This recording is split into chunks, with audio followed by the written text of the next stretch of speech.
now 41 states. You can go on to blexit.com and you can see what we are doing in these inner cities. We have after-school programs in which we pick up these children that are in disadvantaged districts, and we bring them so that they can learn different ideas and so that their parents don't have to worry about them being on the streets. Aside from after-school programs, we run summer camps for these children so that they have somewhere to go so that their parents don't have to worry about them being on the streets. Aside from just complaining about BLM and all the destruction that it brought to inner cities, we raised over $100,000 and gave it. We picked black businesses that had been destroyed in the George Floyd riots, and we gave it to them. Now, I'm telling you all this stuff because the media never will. They need to paint me as a monster and a person that hates my own race because I have higher expectations, because we should have higher expectations. And there's been this routine lowering of the bar. In terms of the documentary, my purpose in producing that film was that I never thought that there was a more toxic narrative for Black America than the George Floyd story and the lies surrounding it.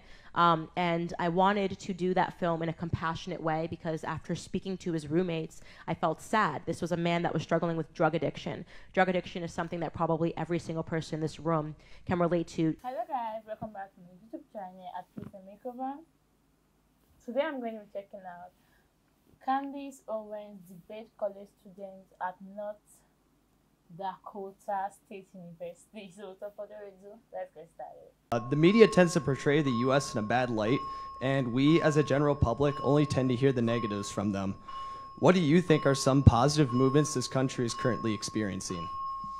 Positive movements? Yeah. This right here, what's happening right now, I mean, I'm shocked at how many people in this room actually, when me and Charlie started out, we did not have this many people in a room, and we're selling out everywhere that we go right now. And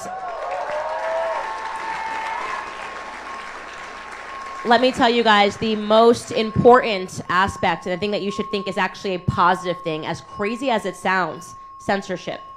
Because censorship is an indication that they're losing. When you have to start requiring fact checkers, when you have to start trying to encourage people to pull content offline and calling everything hate speech, it's because you know that you're no longer winning the argument. So as just one example, when Barack Obama was in office, we never had fact checkers.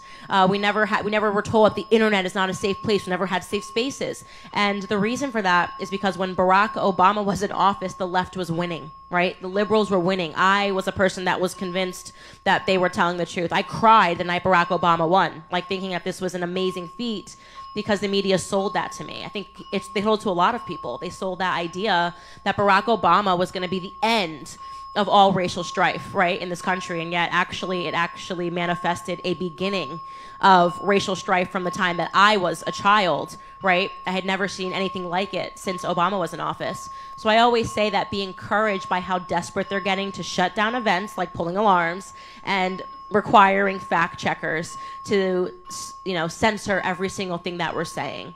It's a good thing. Next question. Thank you. Hi. Hi. What has been the most rewarding part of motherhood for you so far? Okay, the most rewarding part of motherhood for me. There's a lot of them. Honestly, what I can really say to women is that the most shocking part of motherhood is really is understanding how lied to we are in the school system about what family represents. I mean, we're constantly given messages like, you won't be ready until you have this. Having children, even men, same messaging. It's going to be the end of your life. And I think that one of the things that I'm always amazed at is understanding how severe those lies are. And the most rewarding part, I'm not kidding, is every single day. You get to relive your childhood through your children's eyes, right? And just, I mean, literally, it can be like my son right now, like he is obsessed with French fries. Like he thinks French fries are the greatest thing that's ever happened, and no matter what, we don't give them to him often. They're the baked ones. Whenever we pull them out of the oven, he just goes, "Oh yeah!" And it's just like, this is so precious, So they transform every moment into just this loving, amazing moment, and you realize how jaded we've all become that we don't appreciate, the wonder of it all. So every moment when you have a child is amazing. How you doing? My name's George. So I got a cool question. So what advice do you have for, a young black guy that's always like, how the world always seems like, black people are always like, you always gotta face this, face that. What advice can you tell me that what advice can you, tell me that what I can, that can help me face the world, The first advice that I would give you, and it's the best advice that I ever received in my life, and I think I got it from myself, is to not see yourself as black and to see yourself as an American, because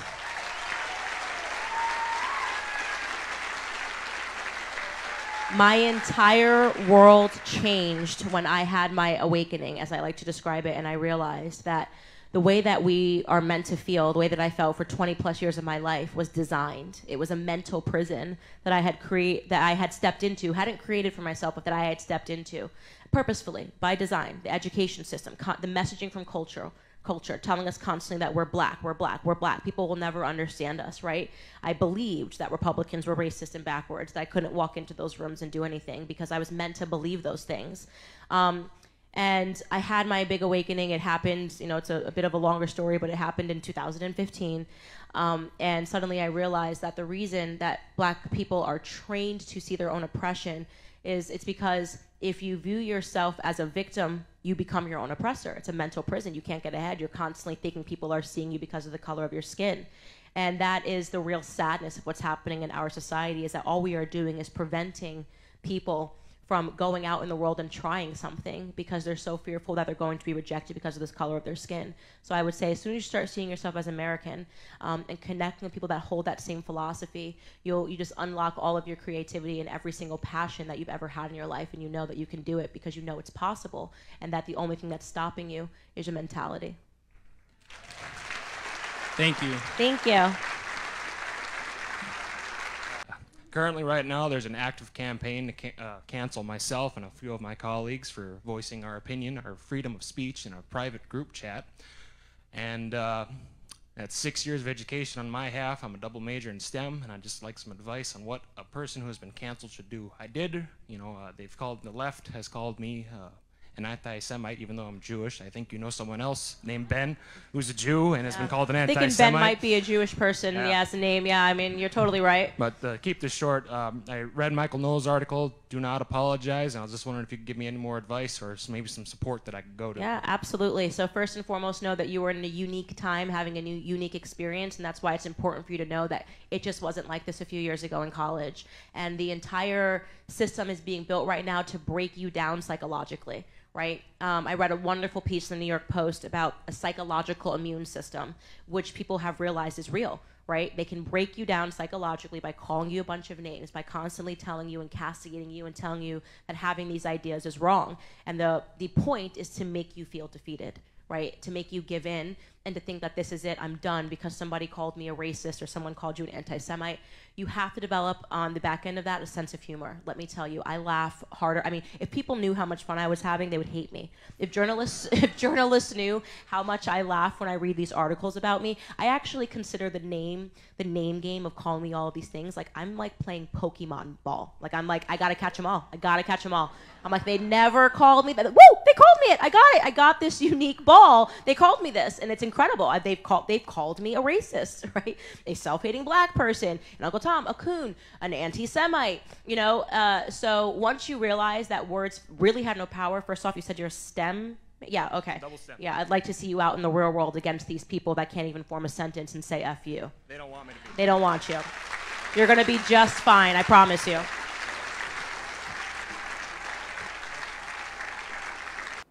Well, I'm really enjoying this video. I just love how Candace Owens is able to let people understand that whether people hate you or not, whether people say bad things about you or not, don't let that stop you, because they are going to definitely say things, they are going to definitely post things about you and try to weaken you or try to make you lose your focus or make you feel bad or guilt trip you. But don't let what they are saying get to you, because people will definitely talk. It's natural for humans. They'll definitely have something to say. So don't let that stop you from being you. Hi, Candace. I'm just wondering if you're choosing to homeschool your kids or put them in public school. I get this question all the time. At the moment, my every inkling is to homeschool them, but I have to actually wait until I get into that step, because it depends on where you live, how radical the school systems are. Like, I'm in Tennessee. Like, we still have the original rednecks down there. My assistant's a redneck. Like, they don't play around with these woke games down there. And I'm moving deeper into Tennessee. So like Nashville is a bit liberal, like all cities are, but Tennessee is a decisively red state. And we were just the first state that said they found out what was going on in Vanderbilt University Hospital, and they're gonna ban that. So I think that what I always say to parents is to make sure that you are a hawk. You know, when you're going out to decide what school your children should be in, make sure you're asking all the right questions, that you're speaking to parents locally and seeing what their ideas are, and get as involved as possible. I obviously, of course, would love for my child to have that social experience of going to public school, but I'm a real mama bear, and if I find out one teacher said something funny to my kid, it's gonna be a bad day in hell for that teacher.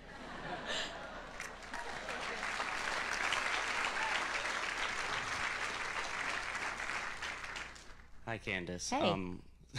So it's kind of tough navigating the real world as a straight white male. It's so true. It's so sad. What is some of the best advice you could give a straight white male just trying to get through modern day America? This is honestly like the realest question I've ever been asked. And I'm laughing because I feel so bad, and it's so crazy that we're here in life where like this is the question that was probably asked by Black Americans anywhere as they came together during times of Jim Crow, and now suddenly it's like, gosh, I better just problematize myself, and you have literally white people that are pretending to be gay or something on their college apps just so people are like, oh, there's something different about them, so now I'll let them into school. And it's not a meritocracy if you're a white male. They're openly saying we don't want you because you're a white male. So I first want to validate this question 100%, because I mean, I just did Dr. Phil. I was sitting around with professors that were saying that they will not allow people into their school if they're white, right? Because it's just problematic to be white. So the first thing I would say is that bless the fact that we live in this country and that you can be entrepreneurial and you can start your own businesses and you don't have to worry about what other people think about you or whether or not they like you. The second thing is that every person who is being treated like that needs to figuratively grow a pair, right? Stop apologizing would be the first thing that I would say, right? The problem is that when you are being, yes, you should applaud that. Stop apologizing when you do nothing wrong.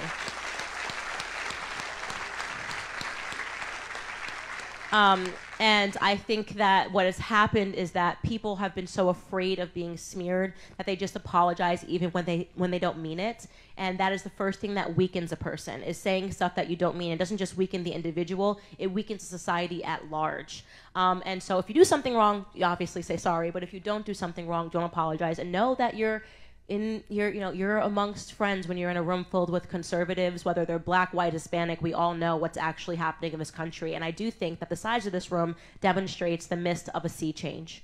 So stay firm. Thank you.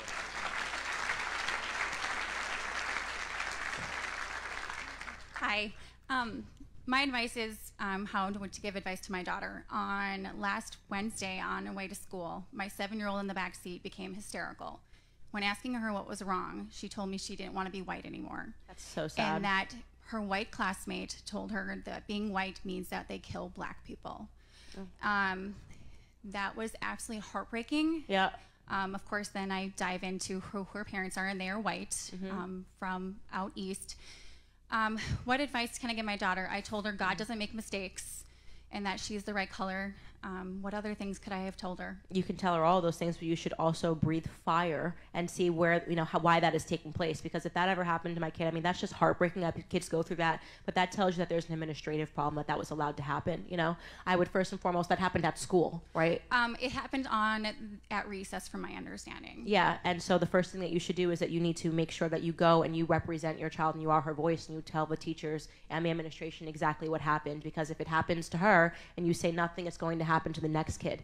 Those kids that said that to her should be made an example of, right? When you tell somebody that that's what's going to happen to them because of the color of their skin, that's racism. You're this because you're white. If that had ever happened, again, if you inserted and you switched the races, if that had ever happened to a young Black girl and they said something fundamentally racist to a young Black girl, they would have suspended everyone. They would have suspended people that didn't even make sense. They would have just suspended all white people from school, right? And it would have been like the #1 top trending topic on Twitter. The Washington Post would have come down and gloriously sat with the NAACP and talked about this event. When something horrible and backwards and racist happens to your kid, you have to be their voice. Parents have to have a spine. You need to talk to the administration, talk to the principal, talk to the teacher, and raise some hell about that. It'll help the next kid. Do I reach out to the parents too? Yeah, the parents, everyone. I would reach out to everyone. Thank you. Honestly, I just pray that it's never my kid. I feel so bad for the people that will be involved if that is my child that goes through anything like that. Hi, Candace. Hey. My name is Zach. So I have to admit something to you. I'm very, very moderate. I used to think that that means everyone agrees with me. I've discovered that it means that no one does. I love that. But that being said, I grew up and built a lot of friends with very varying different political views. And for me, that was never something that's an issue. But I found as I've grown older and as I've gone through college, it's become incredibly difficult to be able to connect and really build a sense of camaraderie and unity across people with beliefs different than mine or where my beliefs are different than theirs. What do you say we can do to really rebuild unity? I think it comes down to being able to know what a friendship is and what a friendship isn't. I went through this a lot, obviously, when I had my awakening and everyone around me was a leftist or a liberal because that was how I lived my life. And I realized I didn't have anything in common with these people anymore. And what I decided to do was that I was not going to not be who I was, because if I had to censor elements of myself, it wasn't a real friendship, right? That's a performance. If you have to walk into a room and pretend to be someone else, that turns you into an actor. And I can't be somebody's actor or actress. I can be somebody's friend. And to calmly explain to them what I think, and if they ever did anything, that said, oh, well, having these opinions makes you this or that, we're not friends. And that's not because of political beliefs, it's because you believe me to be a horrible person. So the advice that I'm giving to you is not to compromise who you are. Don't feel like you need to transform everybody into yourself, but know that real friends, even if they have differences in beliefs, can be respectful to each other. I have friends where we agree on like 80% of things, 20% of the things we don't. We just kind of don't have those topics. But if they wanted to force that conversation, they would know where I stood on it. And that's a productive friendship. A lot of my friends changed because, again, your friendships are determined by your values, and that's okay. I think that the second that I stopped trying to hold on to these friendships that were completely not friendships in the retrospect. I had one girl that I really tried to hold on to. It was a friend that lives down in Argentina, and I've been friends with her for such a long time, and I wrote about it in my book. It's one of my chapters. And eventually I just realized this is so toxic. It makes me miserable every time I talk to this person. Why am I doing this, right? And what will happen is new friendships will pop up in their place, and they will be better, and they will bring you closer to being a more formed and a happy person. You have a right to pursue happiness. Thank you.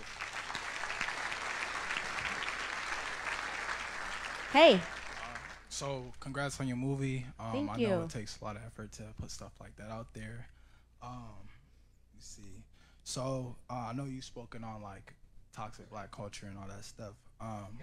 Besides public speaking, what are you doing to combat against toxic black culture? And then how does your movie Unveiling BLM add to what you're doing? Do you see how it can add to it? Do you see how it can hinder the movement? I don't know. Yeah, thank you. That's a great question. I'm so glad you asked it, obviously, because it just lets me brag about myself. So the thing that the media never tells about anybody, and it is so infuriating that they ever say about me, is that it's just like, Candace is just critiquing Black America, and then they just strip away everything that I do for Black America. I run a charity. It's called Blexit.com. It's a successful charity, and we are in 39, actually now 41 states. You can go on to Blexit.com, and you can see what we are doing in these inner cities. We have after-school programs in which we pick up these children that are in disadvantaged districts, and we bring them so that they can learn different ideas and so that their parents don't have to worry about them being on the streets. Aside from after-school programs, we run summer camps for these children so that they have somewhere to go so that their parents don't have to worry about them being on the streets. Aside from just complaining about BLM and all the destruction that it brought to inner cities, we raised over $100,000 and gave it. We picked Black businesses that had been destroyed in the George Floyd riots, and we gave it to them. Now, I'm telling you all this stuff because the media never will. They need to paint me as a monster and a person that hates my own race because I have higher expectations, because we should have higher expectations. And there's been this routine lowering of the bar. In terms of the documentary, my purpose in producing that film was that I never thought that there was a more toxic narrative for Black America than the George Floyd story and the lies surrounding it. And I wanted to do that film in a compassionate way because after speaking to his roommates, I felt sad. This was a man that was struggling with drug addiction. Drug addiction is something that probably every single person in this room can relate to, somebody in your family, a cousin, a brother. This is something that touches Americans. And the George Floyd story should have been a story that brought Americans together. And it's not his fault that after he died, horrible people used the media narrative to divide Americans, to burn down black inner city communities, and to raise BLM into the multi-million-dollar organization that essentially stole from Americans. And so I wanted to expose all of that because I think that once you expose a lie that big, it helps people be less emotional and to really understand, which was, I think, the thesis of my film, which is that the media is our enemy. So then, what can I do to add to what you're doing? Sorry, I didn't get that. I said, what can I do to add to what you're doing? Join Blexit. We join the Blexit chapter, get involved. Every single person, I better see Blexit numbers going off. As soon as you got here, Blexit.com, see what we're doing. And it's an organization that's it's small pocket donors that give $1 a month that allows us to do what we do and to actually make a difference. And honestly, it's the best part of what I get to do other than going home to my children.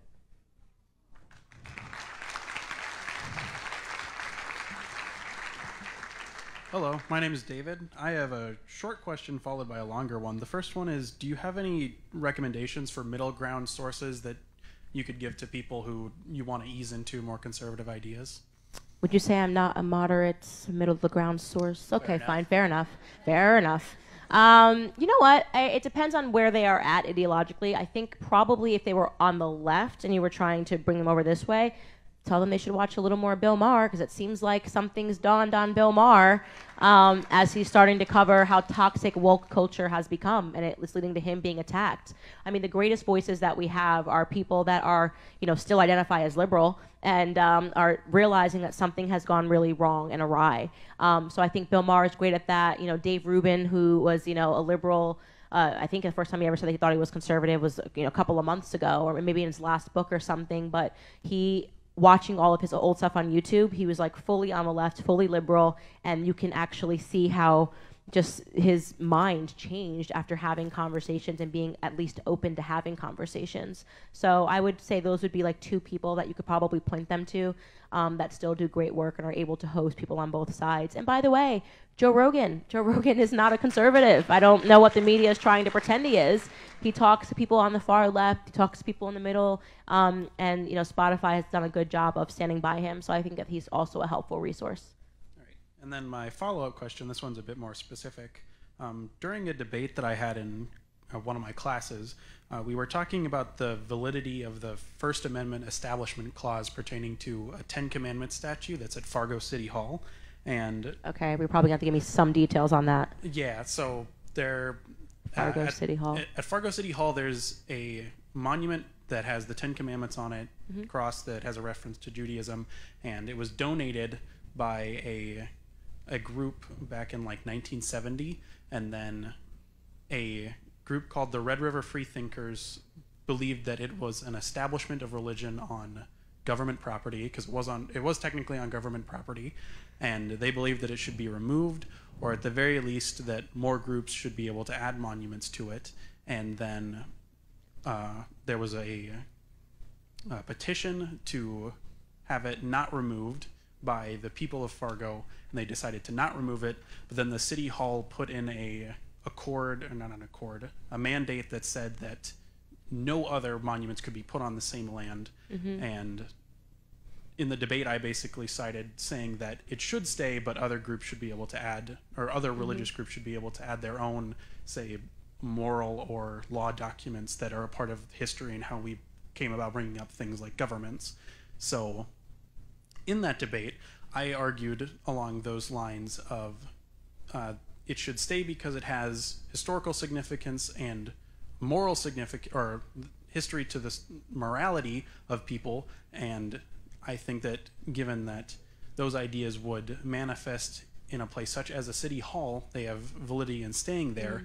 And one of my classmates asked me if me believing that it should stay was erasing the ideas of other religions, and this is a quote here, similar to how Texas is removing critical race theory and gender studies from their universities. This is just like the left defiling history is what you're talking about, and like their whole idea now. How you would respond because it's like the whole idea is like they're actually trying to put something new. If your argument, and again I don't have all the details on this, is that the preservation of history is good and it's important, I agree with that full-heartedly. Right, this is something that obviously has historical significance. What they're trying to do is say it needs to either be defiled, removed, or we need to put something new here that never existed and has no historical significance here. Obviously, if it's been there, there's a reason that it's been there. And I think that we need to realize is that when what the left wants to do is to create this idea of a progressive forward future where nothing really exists and everything's wrong and everything's backwards. They look through everything of a lens of everything that happened before us is bad, right? Everything is bad. Tradition is bad. Judeo-Christian beliefs are bad. Anything that got us here to this moment in time is bad, and it needs to be wiped out, because at the end of the day, they're nihilistic, right? They're nihilistic. They're anarchists, and they are angry. I mean, the idea that this is even a debate should tell you, like, what did the statue do? This is happening all across America. And so what it really is that it's a battle between traditional values, and progressivism. And the truth about progressivism is that there's nothing more regressive than people that purport to want to, go into the future. Actually, what they're doing is they're sending us back. Now we're having these race issues in debate. We're being told that we're not allowed to love God. And I already pointed to, while I was on stage, what it is really that they're after, which is really a society that has nothing but the state, right? So we can't have the cross, you can't have the Star of David, because in its place you're supposed to be worshiping the state, and that should get you to what they're really after. It's not even a sincere debate that they're having. It's totally disingenuous. Thank you. You're welcome. Hi, Candace. Hello. My name's Clara. I'm just wondering, as a young woman in college, what's a tidbit of advice or knowledge that you wish that you were told, or young men as well, just some advice that you wish you had with you in college? That the entire experience is temporal. Enjoy it. Don't get too frustrated in the arguments, because what's going to happen is these ideologues that are outside marching are going to be smacked in the face with real world consequences when they get out into the real world and realize that nobody needs a gender studies major, right? And so in the end, even if you feel like you're losing the battles in your classroom, you are going to win them in the real world when you have a STEM major and you have people that are actually able to be productive in society. And those people that you saw in the hallways marching are not going to be competing with you. They're going to continue to march for every single cause, and they're not going to have anything. They're going to have a radical emptiness if they don't transform themselves before it. So what I would say is tether yourself to the reality that in the end, we win. Thank you.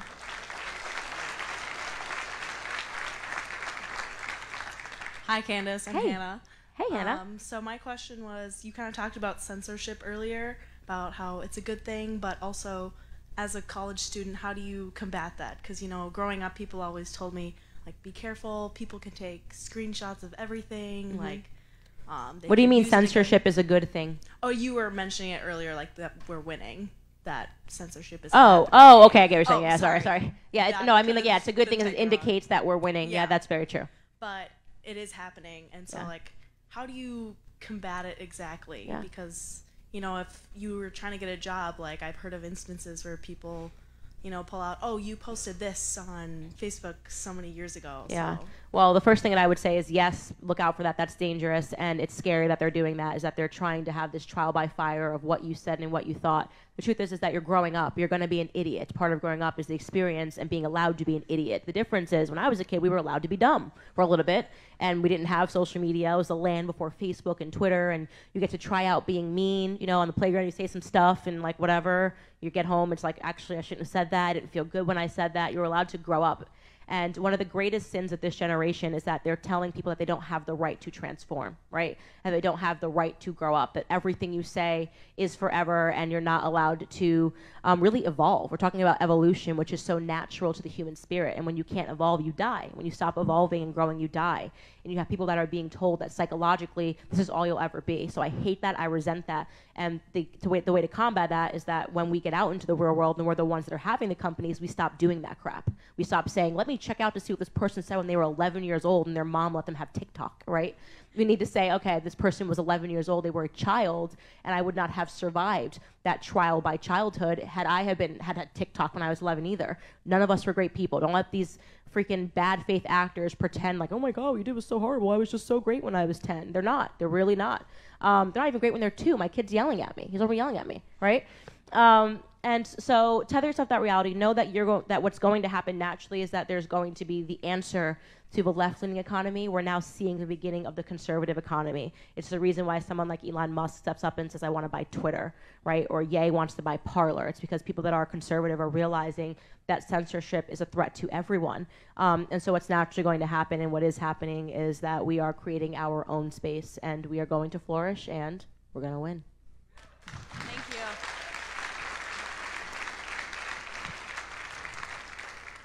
Hello. First off, I'd like to say thank you for coming to our campus.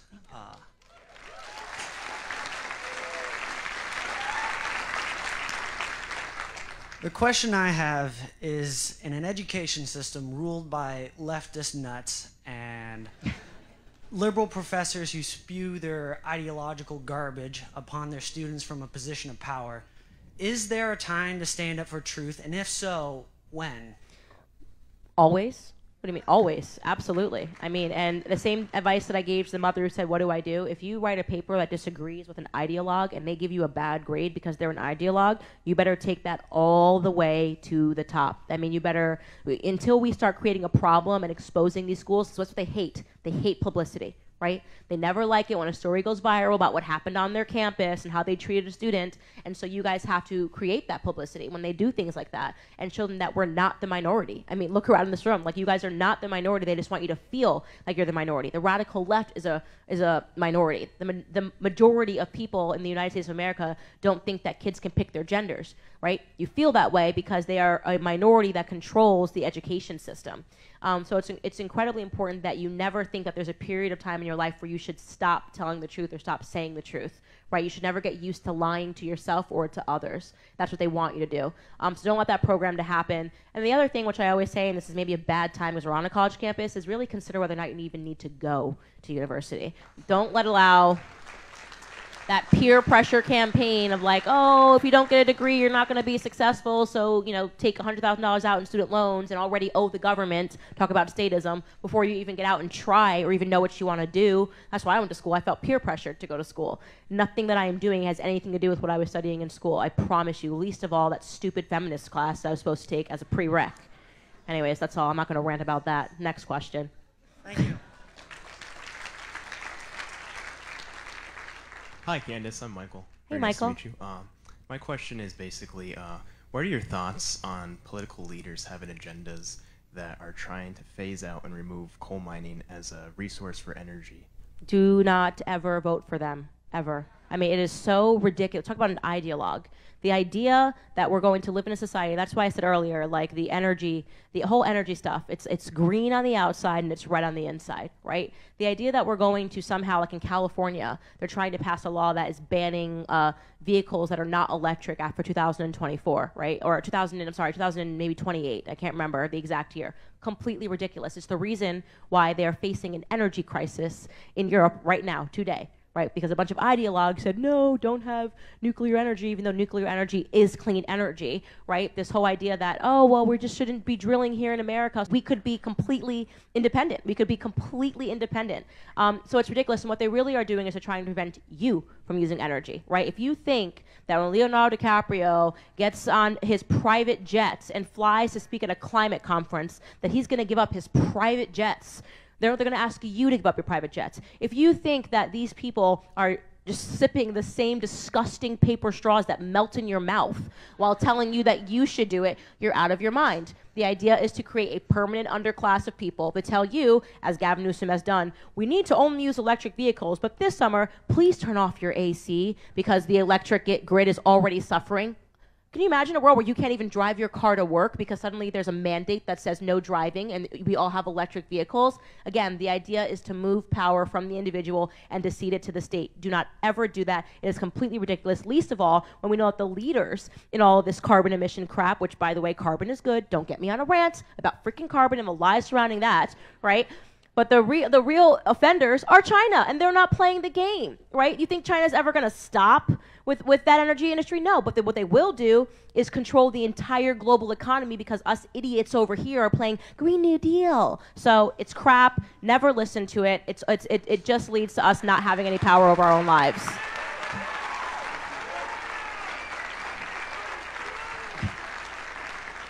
I have a question followed by a request. I grew up with like my voice being silenced. I was in autistic, black, bisexual, foster in the foster system, and I worked hard to get my voice back. And now I've got my foot in a bunch of advocacy groups, and am now coming across the point where my voice is being silenced again. Like an hour ago when we were out there, or this last election. And I was just wondering if you had any like help that you could, or advice that you could offer. Is your voice being silenced by individuals? Just like in general, like after the last election, I like multiple times for some reason got told that I wasn't allowed to be black anymore. Yeah, that happened to me. Don't worry. Don't worry about it. Don't worry. Mhm. That's cool. It's ridiculous. Doesn't make any sense. No one can take away your blackness, right? And so somebody waving a magic wand and calling you anti-black or anti-Semitic, as Ben told us in line earlier, or calling you a homophobe, or all of these words they come out with, it's an attempt to silence you because they want you to be fearful of saying what you actually think to be true. Did it happen when they said you're not black? Did you magically turn into a white person? They're idiots. Don't listen to them. Honestly, keep talking. Find people that agree with you, and don't feel let down by that process. Thank you. And then my request was, could I shake your hand? Yes, of course. Aw, you're so sweet. Sorry, it's all sweaty from holding this mic. It's so nice to meet you. Yes. Hi, of course. Thank you so much. You're so welcome. Hello. Hi, my name is Dawson, and I'm pro-life, but I also believe that, in very extreme circumstances, if an abortion is needed, it should be performed. Like if there's harm to the mother or child, or, like rape of a very young female. I was wondering if you ever think that there will be a middle point that both sides will meet in the middle and finally agree on something to... No. And I'll tell you why. It's because the left argues in extremes, right? So the reason why you said, but in the circumstances a child is raped, is because they've already conditioned you to argue in an extreme, right? So imagine if we governed a society that wasn't the best, not like according to doing the best for the most people, we argued in extremes, right? So we're like, hey, you should put your kid should wear a seatbelt. And you're like, okay, but what if I'm driving my car and my car flips over and the seatbelt actually traps my child and I can't get them out? Because that actually happened one time in Arkansas on Highway 7. You're like, oh. And then suddenly they're like, well, we can't have seatbelt. We would have nothing. We would have nothing. There are always going to be extreme circumstances. Our challenge is to make sure that what is happening is doing the most good to the most people, right? And because the left loves extremes, they always argue in terms of extremes, we're never going to come to an agreement, right? So that's an unfortunate thing that's true. And by the way, you can obviously point to the fact that the states that they pretend are so backwards, they've already carved out legislation for those pieces of extremes. But what could happen, which I always think about, is what if you say rape is a reason that you can't get an abortion, you're going to have a bunch of women that are false accusing, and that's going to create another problem. So it's important to just govern for the most good, for the most people, and move on from it. Okay, thank you.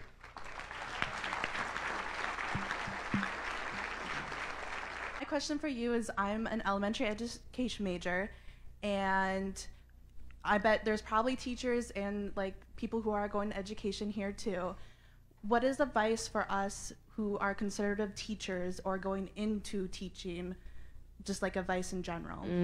It's hard because I really do believe that the Department of Education needs to be destroyed. And yeah. Yeah, I know. I have been hoping that conservatives are going to come up with a conservative solution. So I again rely upon the free markets, and I hope that what we end up doing is actually creating like an app. I mean, we've created all these stupid apps like Tinder and all this stuff. Why can't we have an app where you can match with a teacher that's not crazy? And then have homeschooling sessions and be like, this person teaches this, I'm normal, I don't think your child can pick their gender, and I have a degree. So I'm hoping that technology plus education, ed tech, is going to be the next great dawning, especially following COVID, where parents are looking for solutions, because handing us into like the public school system is just not a solution. And my advice to you would be to target private schools.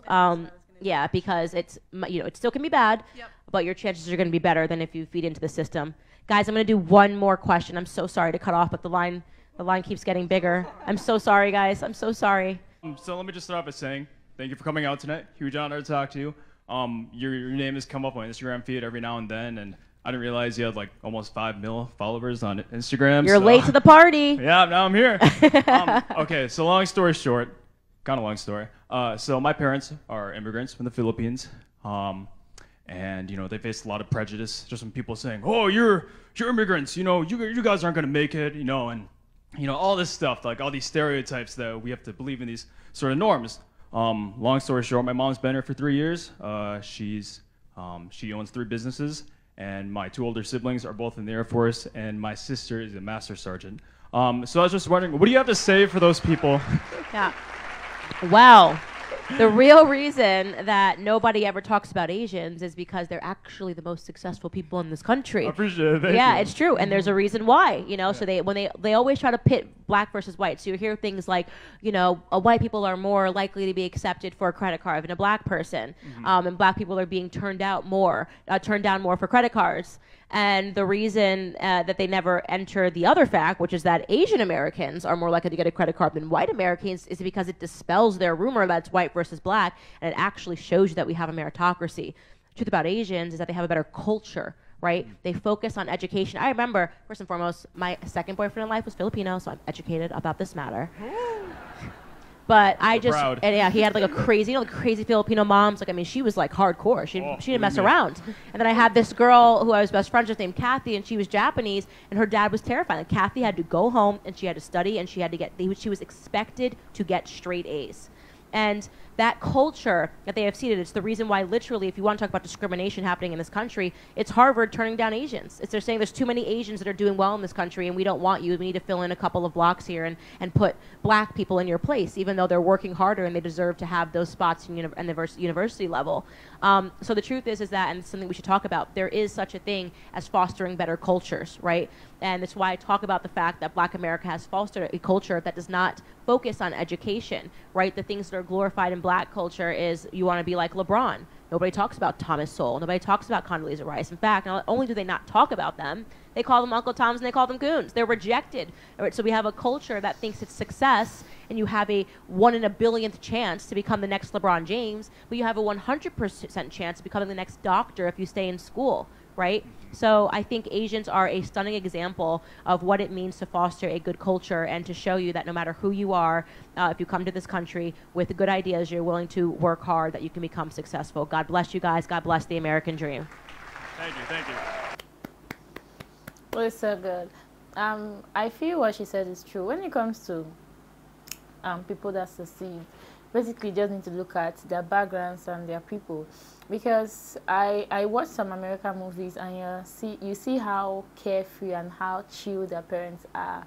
Like, I feel cool parenting works for different people, but where I grew up from, we don't believe in just telling a child that what you did is wrong and then they will learn from it.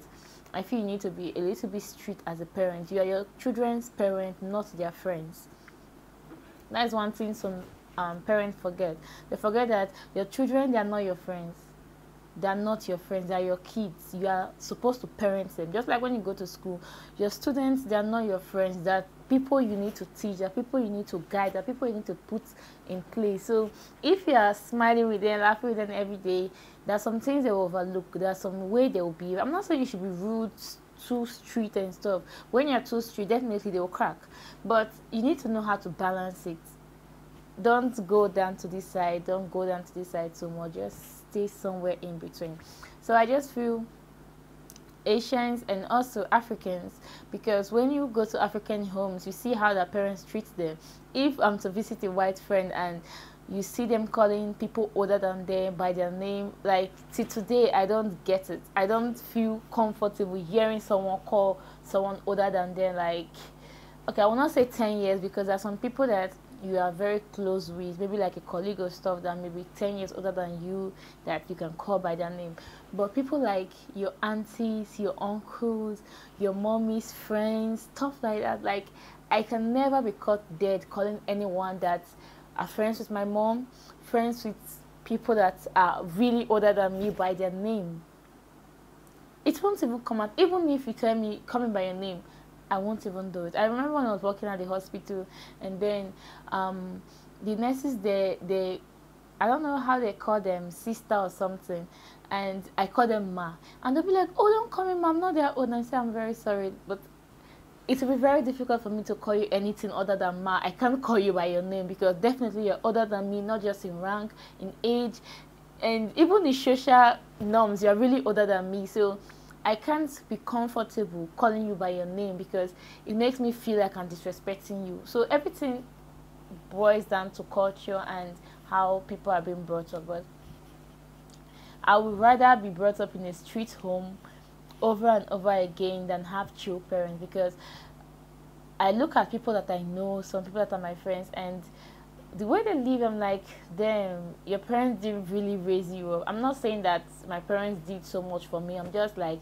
there's some things that you need to be taught as a kid that you can't learn when you're grown up. That's just it. So do let me know what you think about my reaction. Please don't forget to like, subscribe, and share my videos. I'll see you on the next one. Bye.